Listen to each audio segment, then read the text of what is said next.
un indispensable de leur playlist de Noël au moment des fêtes de fin d'année. Kate Middleton et William affectionnent particulièrement le titre Merry Christmas Everyone, du chanteur gallois Shakin' Stevens. Quand les fêtes de fin d'année approchent à grands pas, les chansons de Noël tournent en boucle à la radio. Quand Mariah Carey enchante pas son public avec All I Want for Christmas Is You, Michael Bublé s'invite sur les ondes avec son album Christmas. Bien que ces titres soient des incontournables, c'est un tout autre tube qui résonne au sein des murs d'Adelaide Cottage, la maison familiale de Kate Middleton et William. La princesse et le prince de Galles affectionnent tout particulièrement un classique de Shakin' Stevens intitulé Merry Christmas Everyone, sorti en 1985. Alors qu'ils entamaient une tournée express à travers le Royaume-Uni, le 7 décembre 2020, les époux ont levé le voile sur leur chanson préférée de Noël sur le quai de la gare d'Euston à Londres. Lee par une fanfare, dirigée par le chanteur gallois Shakin' Stevens, le couple princier leur a demandé de jouer leur titre favori, comme l'ont rapporté nos confrères de The Express.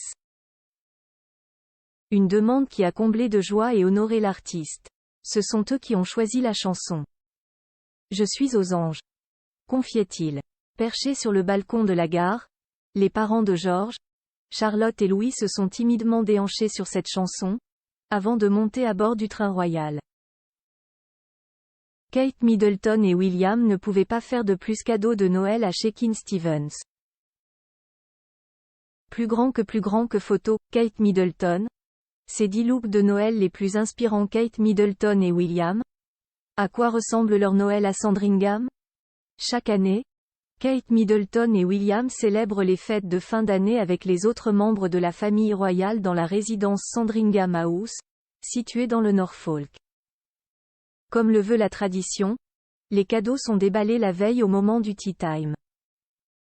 Ce moment de partage n'est pas le seul à être soumis à un protocole strict. Le jour de Noël, le fils et la belle-fille de Charles III ne petit-déjeunent pas ensemble. Après ce fastueux premier repas, aux alentours de 11 heures, le couple se retrouve pour assister à la traditionnelle messe de Noël à l'église Saint-Mary-Magdalene. Dès la messe terminée, l'ensemble des membres de la famille passe finalement à l'apéritif, avant de s'attabler, à 13h tapantes.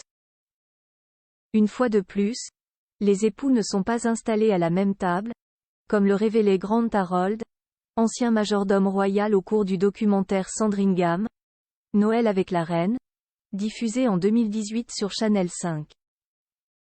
Mais pourquoi les couples sont-ils séparés? Tout simplement pour qu'ils puissent avoir une conversation les uns avec les autres, et pas qu'ils restent entre eux, alors qu'ils se voient déjà tous les jours. De quoi leur permettre de resserrer leurs liens.